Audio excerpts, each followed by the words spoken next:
Hi, I'm Joe Carrero.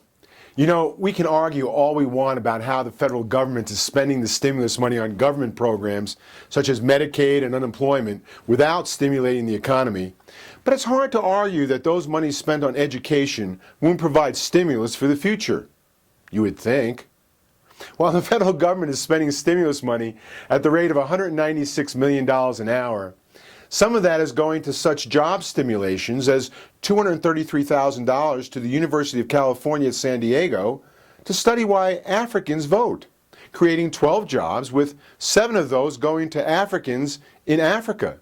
Our stimulus money going to Africans in Africa. The State University of New York at Buffalo got $389,000 to pay 100 Buffalonians $45 each to record via a phone message center how much malt liquor they drink and how much pot they smoked each day, costing almost $200,000 per job to set up the program. Whoever thought of that one must have been stoned. Penn State University got $1.5 million to study plant fossils in Argentina, creating 5 jobs, with 2 going to Argentines in Argentina. 2 Arizona universities got almost $1 million so that 3 graduate students can study how ants work, costing more than $300,000 per job. Fortunately, they didn't have to pay the ants. Of course, they could have saved money by doing that program in Buffalo and paid those smoking pot a little more to watch the ants all day. Just imagine floating in a hammock watching ants working away. But I guess that wouldn't be stimulating the economy either. Oh, and then there's the $71,000 for researchers at Wake Forest University to see how monkeys react under the influence of cocaine. And another $181,000 to the University of Kentucky to investigate how that drug enhances the sex drive of the Japanese quail. Why? We already have too many real-life studies of cocaine's effects on humans and its cost in lives and potential. Why waste $252,000 altering the lives of perfectly good monkeys and quail when we could spend that money to stop the flow of this expensive and deadly drug into our country? Could you imagine how much the economy would be stimulated if all that drug money was spent on American goods and services? And what's this fascination with cocaine anyway? I guess someone in government mentioned that it was a stimulant and someone got confused. I think someone needs to do a drug test on the people who come up with these stimulus plans. And someone needs to monitor the cocaine after it's purchased for these studies. If you're going to spend stimulus money on education, at least spend it on teaching kids to read, teaching kids to learn so that they can get a job that's going to be productive to the economy of our country. Although North Carolina public schools received $4.4 million to hire math and literacy coaches to teach teachers how to teach reading and math, paying 64 people $70,000 each on top of what they're paying the schools that were supposed to educate the teachers. That's not stimulating the economy. That's called correcting a mistake.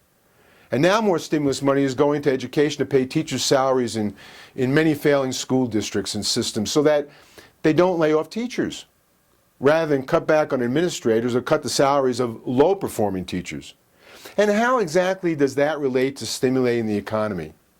At least call this stuff a bailout of education. And the money they couldn't spend or figure out how to spend on education, I guess they figured could be spent stimulating the government to do a better job. Federal employment expanded by 33,000 jobs in January alone, with a jump in federal civil servants making more than $100,000 a year, from 14% to 19% of the workforce, as the transportation department at that time had one person making $170,000 or more a year. That has now expanded to over 1,700 making that much or more. I guess the roads and bridges have improved a lot since then. State and local governments have added a net of over 140,000 jobs since the beginning of the recession, while the private sector has lost 6.9 million, with benefits for public employees growing at a rate 3 times that of private employees.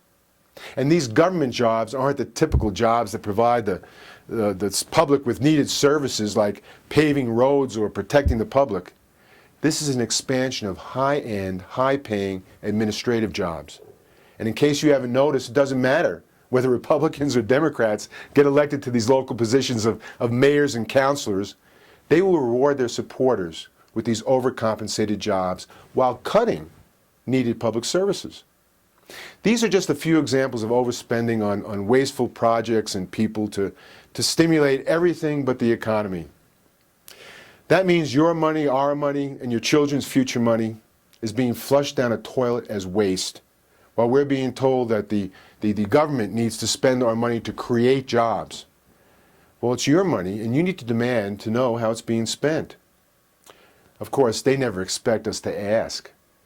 Ask your mayors, councilors, commissioners, legislators, governors, and congressmen where the money's going. See if they tell you. See if they even know or care. I'm sure us average Joe and Janes can figure out better ways to spend our future. Certainly not giving $308 million to Hydrogen Energy California to build a California power plant that won't even break ground for another 2 years, which, by the way, is owned by BP. Remember the company that behind the worst oil spill in the nation's history? We're now giving them stimulus money, our economic stimulus money, to create jobs. It's amazing what happens behind closed doors. Stay alert, folks. I think the worst is yet to come. And if you have the opportunity, please visit my other commentaries on YouTube dealing with the recession, the economy, the Supreme Court, government nepotism, unemployment, my very different meetings with Ronald Reagan and Barack Obama, and an historical perspective of how our economy went from Bush to Obama through Argentina. And thanks again for listening to An Average Joe.